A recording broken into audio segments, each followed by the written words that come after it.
जय श्री कृष्ण भक्तों, आपका स्वागत है श्रीमद् भागवत गीता सार में।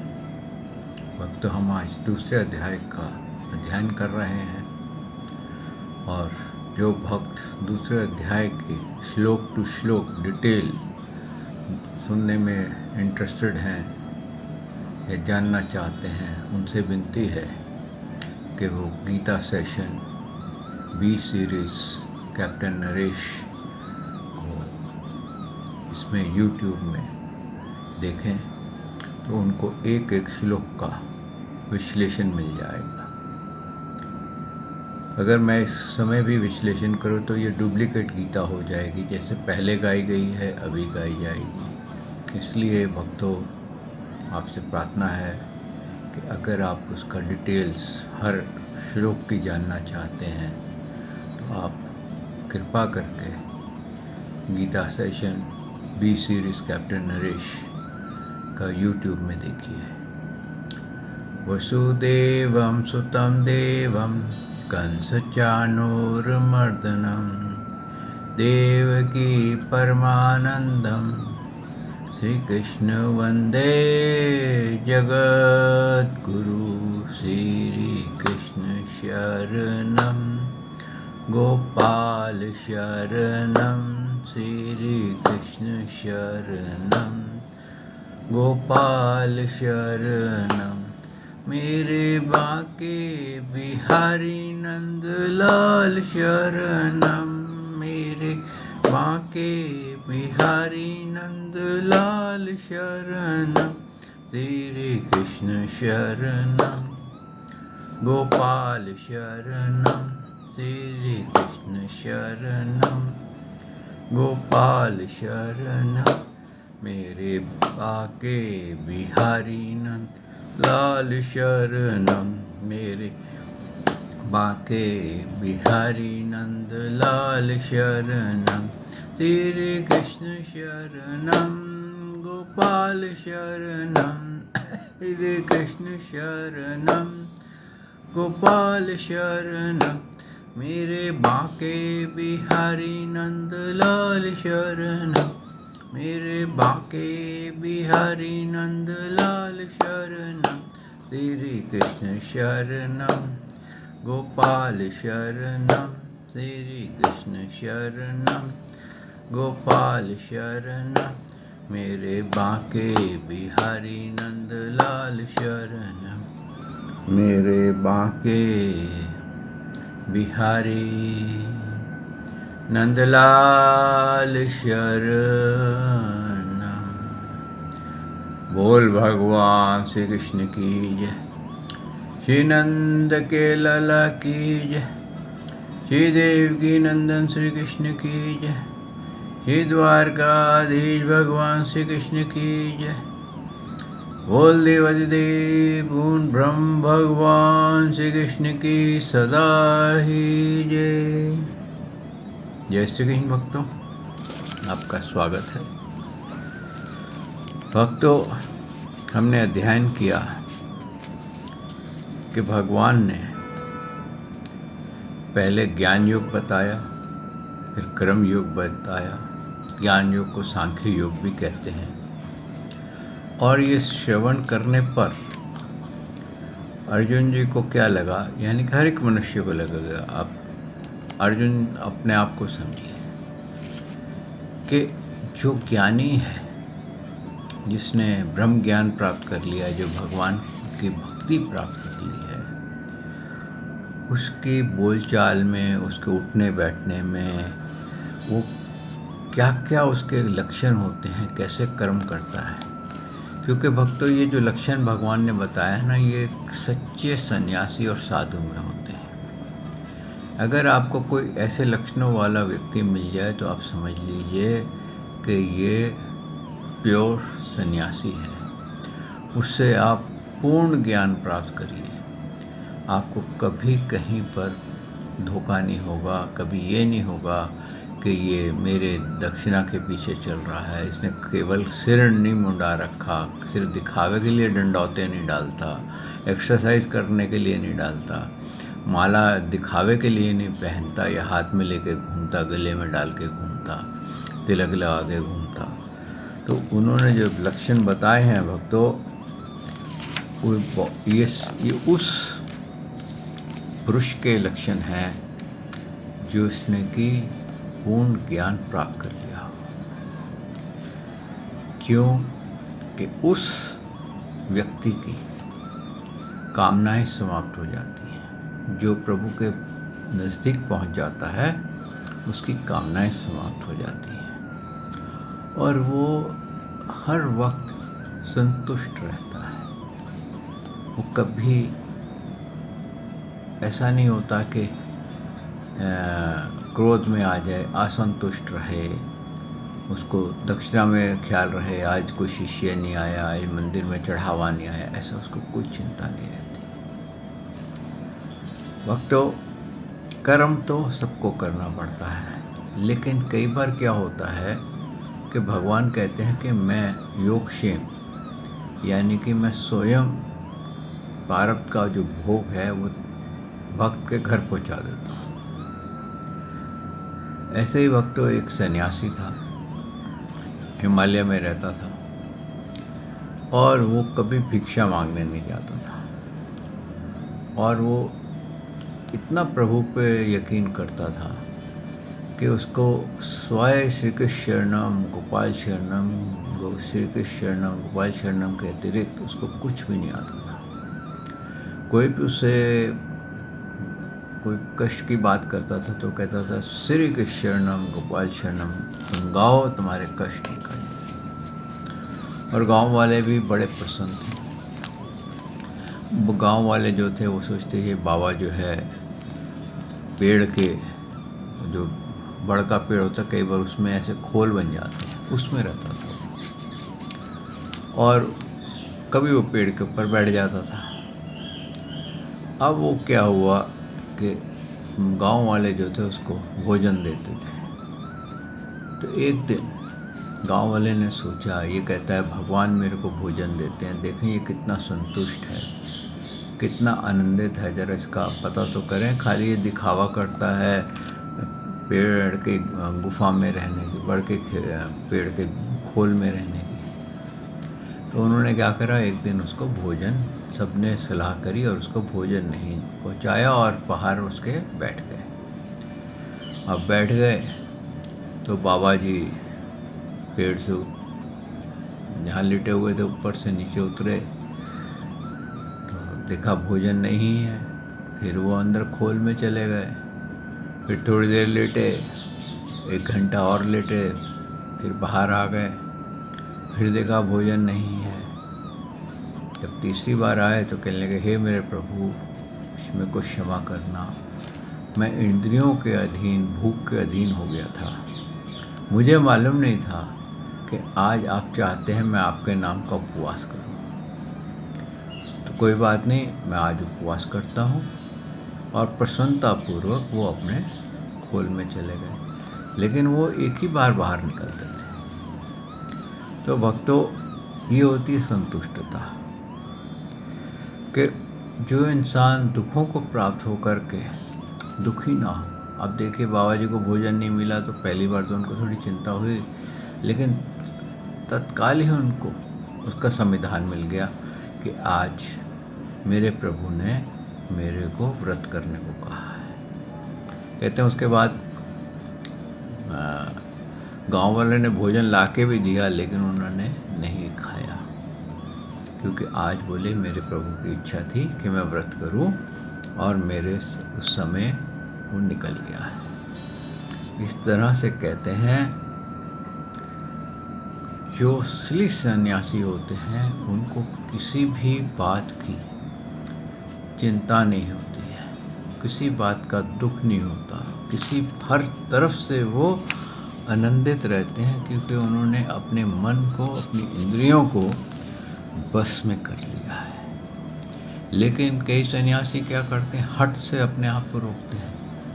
सन्यासी तो नहीं बल्कि मानव कई अपने आप को हट से रोकते हैं। जैसे अर्जुन जी ने कहा कि मैं सिर मुंडा करके जाता हूँ, मैं युद्ध नहीं करूँगा, इनको मारने से क्या पाप ही हाथ लगेगा।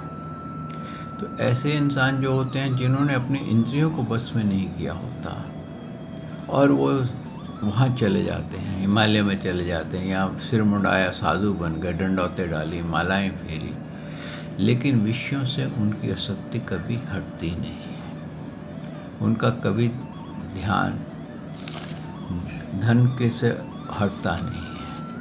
और ऐसे जो सन्यासी होते हैं वो कहीं ना कहीं कोई ना कोई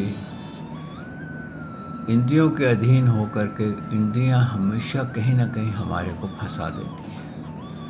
आज हम ये जो 84 लाख योनि में पड़े हुए ना भक्तों, इसीलिए पड़े हुए हैं कि हम इंद्रियों के अधीन हो गए हैं और 3 गुणों के ने हमारे ऊपर, अब कहते हैं ना, शिकंजा कस रखा है। जब तक हमारे को ज्ञान योग, भक्ति योग, राजयोग, कर्म योग नहीं आएगा, तब तक हम कभी भी इस 84 से बाहर नहीं निकल सकेंगे। इसीलिए चाहे आपको कितना ही आप मंदिरों में माथा टेक लीजिए, कितने ही मंदिरों में घूम आइए, कितने ही तीर्थ कर आइए, अगर आपके मन में विषयों का चिंतन लगा हुआ है तो आप हर मंदिर में कुछ ना कुछ मांग लेंगे, और जो भी मांगेंगे वो संसारिक मांगेंगे। आप ये तो नहीं कहेंगे कि नहीं मेरे को भक्ति चाहिए। भक्ति मांगने वाले तो बहुत रेयर होते हैं, मीराबाई जैसे, कि भगवान ने कहा क्या चाहिए तो उन्होंने कहा मेरे को आपकी भक्ति चाहिए। भगवान ने कहा मैं सब कुछ देता हूँ पर भक्ति नहीं देता। बोले क्यों?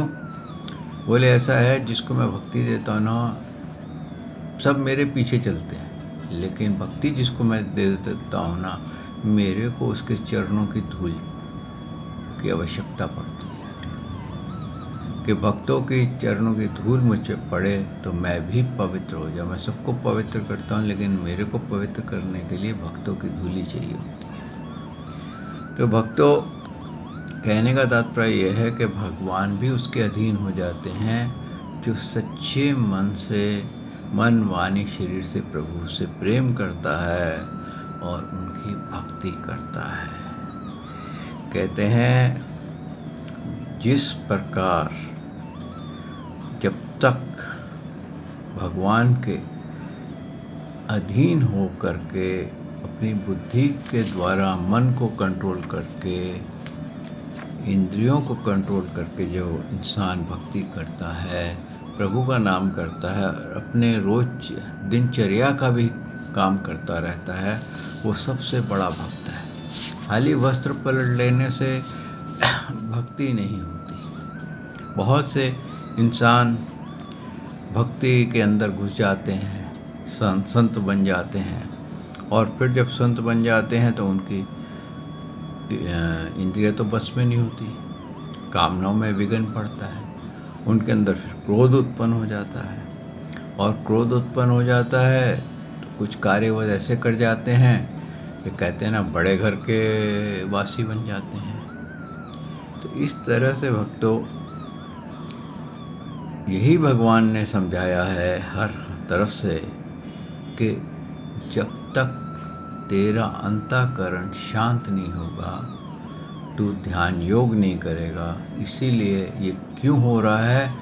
क्योंकि तूने अपने आप को मैं माना हुआ है, और जो इंसान अपने आप को मैं मान लेता है वो कभी भी संतुष्ट नहीं होता है, कभी भी सुखी नहीं होता है। क्योंकि उसको क्या लगता है, कई बार तो ऐसा है, कई सन्यासी तो ऐसा होता है कि उनको सन्यास के वस्त्र मिलते हैं, उनके अंदर अहंकार बढ़ जाता है। अरे अरे, ऊपर मत बैठना, नीचे बैठो, मेरे बराबर नहीं बैठा, मेरे नीचे बैठो। अब बताओ, अगर तुम्हें ज्ञान है, थोड़ा वस्त्र तुम्हारे को सन्यासी के मिल गए तो तुम भेद बुद्धि में आ गए। अरे वो भी इंसान है, उसके अंदर भी वही आत्मा है जो तेरे अंदर है, परमात्मा ही उसमें है और परमात्मा ही तेरे में है। भगवान ने ये कभी नहीं कहा कि द्वेष कर, भेद बुद्धि कर, सबको बोला एक नज़र से देख। और जब तक मानव एक नज़र से नहीं देखता है, तब तक उसको भेद बुद्धि समाप्त नहीं होती है। और फिर क्या है, ज्ञान का अहंकार बहुत हो जाता है। कहते हैं ना, ज्ञानवान, सबके आगे फिर वान लग जाता है। ज्ञानवान, रूपवान, धनवान, कुलवान, संप्रदायवान, मैं इस संप्रदाय का हूँ, मैं इस गुरु का शिष्य हूँ, मैं ये हूँ। फिर सारे अहंकार उसको मार देते हैं। और जैसे अहंकार में इंसान चला जाता है तो वो कभी भी प्रभु की प्रेम में भक्ति नहीं प्राप्त करता और कभी भी वो भगवान से के करीब नहीं पहुंचता। जो इंसान कहते हैं ना एकदम डाउन टू अर्थ होता है और वो भक्ति करता है और सबसे प्रेम करता है, सबको अपना भगवान का ही रूप समझता है, वही सबसे बड़ा भक्त होता है। भक्तों, एक बार ऐसा था कि एक व्यक्ति था, वो बांके बिहारी जी के मंदिर में भगवान से साक्षात बात करता था। तो साक्षात बात करता था तो वो रोज़ भगवान के लिए कुछ बना के लाता था। तो किसी न किसी तरीके से जब वो भोग ला रहा होता था, उसका भोग या तो रास्ते में कोई खींच लेता था या कुछ कर देता था, वो भगवान के पास भोग नहीं लगा सकता था। वो कहता था, प्रभु क्या बात है, मैं इतने प्यार से आपके लिए भोजन बनाता हूँ, इतने प्यार से लाता हूँ, पर मेरी किस्मत ऐसी है कि आप उसका भोग नहीं लगाते। तो भगवान ने कहा, तू चिंता क्यों करता है, तू मेरे लिए बना के लाता है ना।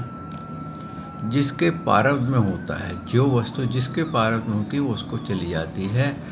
तो फिक्र मत कर, सब में मैं हूँ, वो हर तरह से मेरे को ही आ जाती है। लेकिन उसका मन बड़ा दुखी था कि मैं इतने प्यार से भोग बनाता हूँ और भगवान तक नहीं लाता।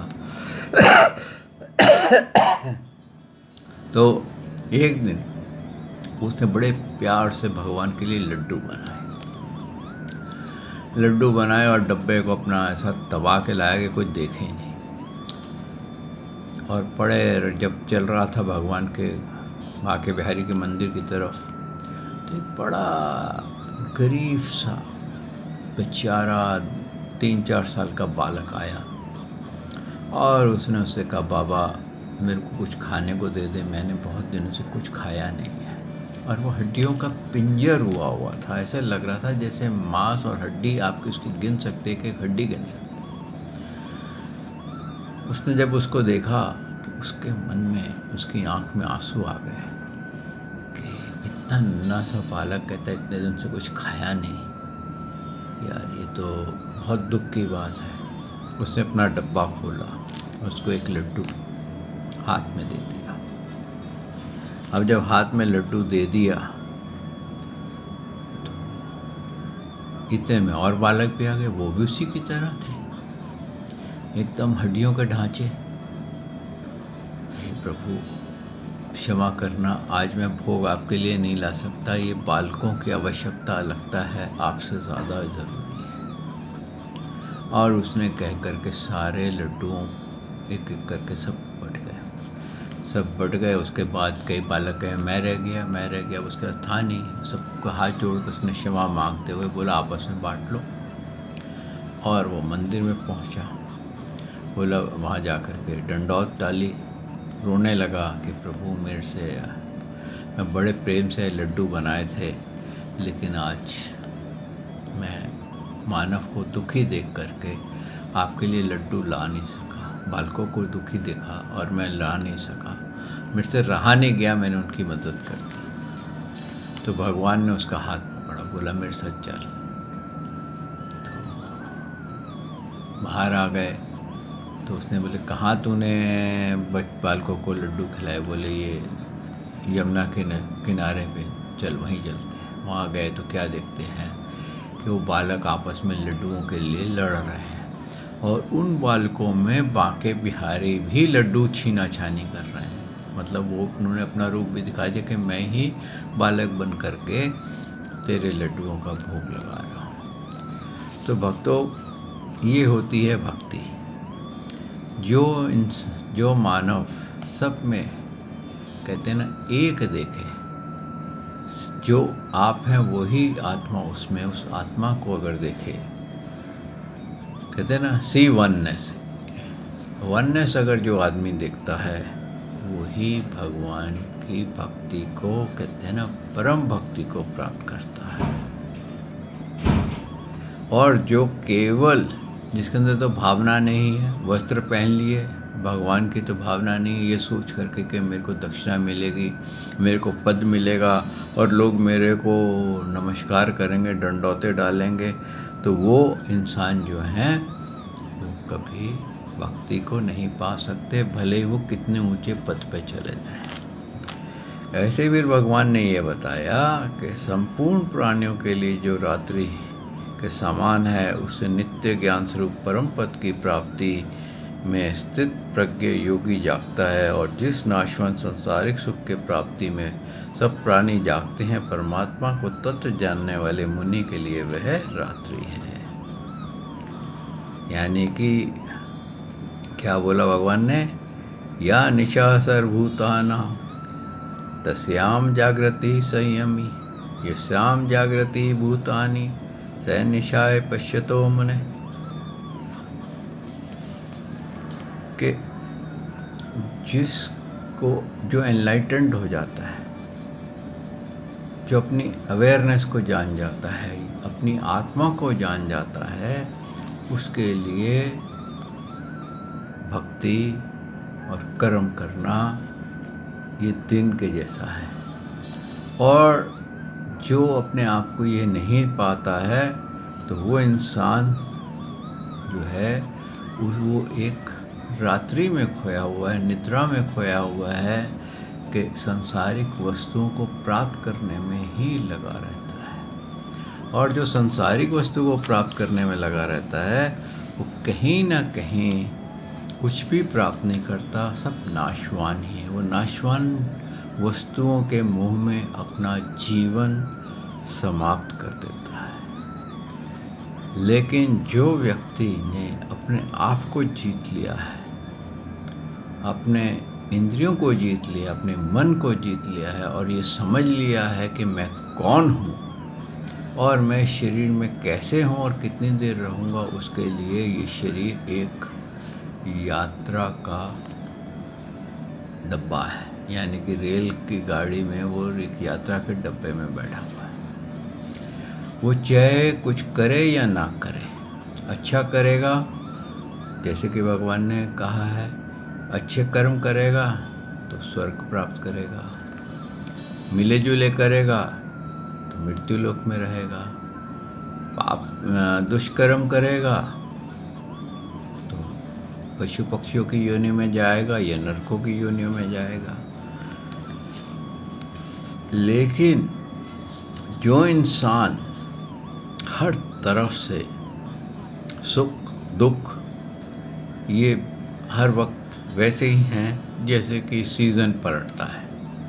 आप देखिए, अब जहाँ पर भी रहते होंगे वहाँ पर कभी सर्दी आती है, फिर गर्मी आती है, कभी बरसात आती है, कभी कोई और विपदा आ जाती है, तो वो उसमें विचलित नहीं होता, उसको लगता है ये रूटीन है।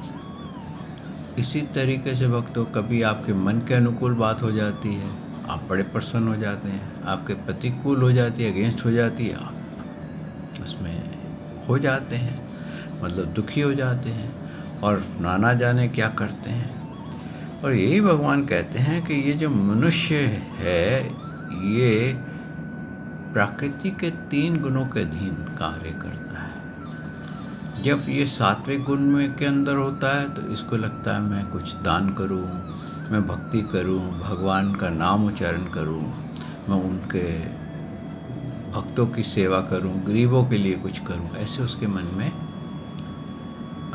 इच्छाएं उठती हैं। और जब ये राजस गुण के अधीन होता है तो इसको ये इच्छा उठती है कि मैं ये दान करूं और मेरा नाम यहाँ लिखा जाए, पता चले मैं कितना बड़ा सेठ हूँ, यानी कि कितना बड़ा धनवान हूँ, मैं कितना बड़ा ज्ञानवान हूँ, मैं टेंट लगा करके भागवत कराऊंगा और सारे शहर में मेरा नाम होगा।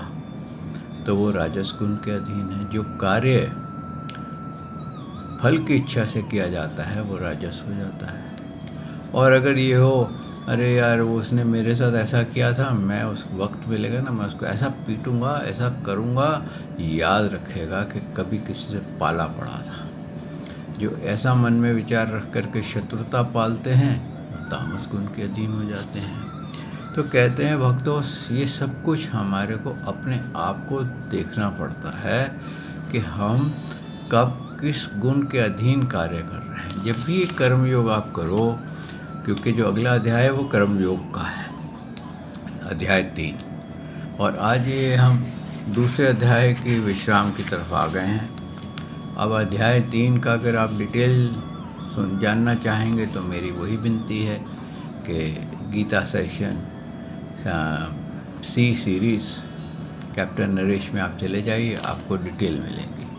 और सार में तो आपको ये संक्षेप में बातचीत मिलेगी कि क्या उसमें है।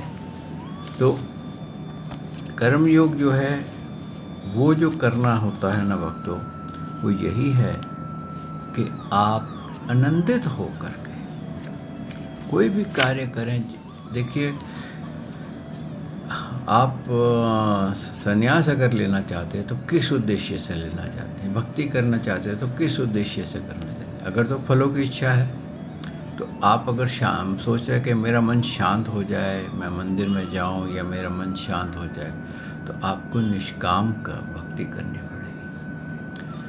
आप अगर विषयों को रख करके भक्ति करेंगे या विषयों को रख करके कोई कार्य करेंगे तो भक्तों आपको शांति नहीं मिलेगी। अगर आप सात्विक गुण में कोई कार्य करेंगे, वो कार्य जिसे करके आपका मन अंदर से प्रसन्न हो और स्वयं कहे आज मैंने कोई अच्छा कार्य किया है, तो उसको सात्विक कहा है।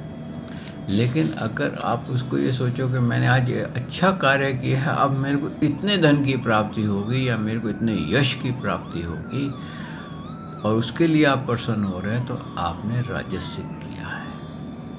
और अगर आप ये सोच रहे हैं आज मैंने उसको पुलिस में फंसा दिया और अब उसके डंडे पड़ेंगे और वो एकदम ऐसा तड़पेगा कि याद रखेगा कि किसके साथ पाला पड़ा था, तो आज आपने तामस कर्म किया है। अगर उसके साथ आप खुशी मना रहे हैं तो रियल आनंद कौन सा है? रियल आनंद है निष्काम का, यानी कि आपने कर्म किया और आपको आनंद आया। जैसे कि अभी आपने गाथा में सुना कि उसने लड्डू बांटे, उस लड्डू में उसको आनंद आया, लेकिन लड्डू ले जा तो रहा था भगवान के लिए, लेकिन उसने बांटे गरीब बालकों को और उसको उसी में आनंद आने लगा।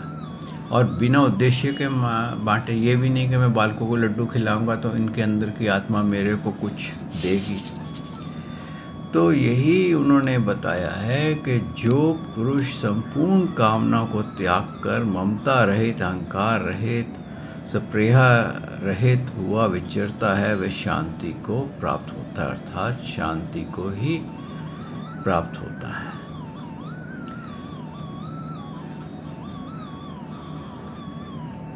तो यहाँ पर भक्तों ये जो है कि हम शांति को कब प्राप्त होते हैं? जब हम निष्काम कर्म करते हैं। तो वो शांति कोई किसी को बता नहीं सकता, वो अनुभव करने की कहते हैं ना क्रिया है, आपको अनुभव करना पड़ेगा।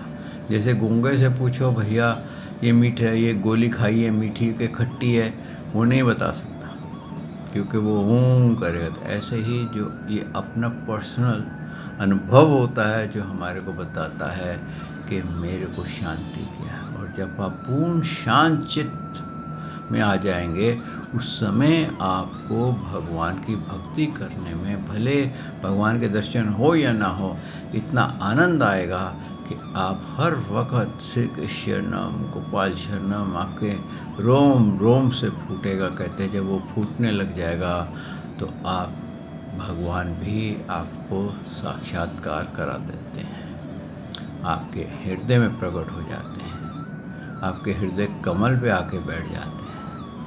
तो भक्तों फिर यही उन्होंने बताया कि हे अर्जुन, ये ब्रह्म को प्राप्त पुरुष की स्थिति है। इसको प्राप्त होकर योगी कभी मोहित नहीं होता और अंत काल में भी इसे बाहरी स्थिति में स्थित होकर के ब्रह्मानंद को प्राप्त होता है। देखिए, इस स्थिति को ही प्राप्त करना हमारा लक्ष्य है, जो भगवान ने अब बताया है। आइए भक्तों, वाणी को यहाँ विश्राम देते हैं। कल प्रभु ने चाहा तो तृतीय अध्याय में प्रवेश करेंगे। आज यहाँ पर द्वितीय अध्याय का विश्राम होता है। ओम तत्सदिति। श्रीमद्भगवद्गीता सुपनीतिषु ब्रह्म विद्याम योगशास्त्रे श्री कृष्ण अर्जुन संवादे सांख्य योग नाम द्वितीयो अध्याय। श्री कृष्णम श्री कृष्णम श्री कृष्णम। हरिओम तत्सत हरिओम तत्सत हरिओम तत्सत। बोल देवादिदेव पूर्ण ब्रह्म भगवान श्री कृष्ण की जय। श्री कृष्ण शरणम गोपाल शरणम। श्री कृष्ण शरणम गोपाल शरणम। मेरे बांके बिहारी नंदलाल शरणम। मेरे के बिहारी नंदलाल शरणम। श्री कृष्ण शरणम गोपाल शरणम। श्री कृष्ण शरणम गोपाल शरणम। मेरे बांके बिहारी नंदलाल शरणम। मेरे बांके बिहारी नंदलाल शरणम। बोल भगवान श्री कृष्ण की जय। श्री नंद के लाला की जय। श्री देवकी नंदन श्री कृष्ण की जय। श्री द्वारकाधीश भगवान श्री कृष्ण की जय। बोल देवादिदेव पूर्ण ब्रह्म भगवान श्री कृष्ण की सदा ही जय। जय श्री कृष्ण भक्तों।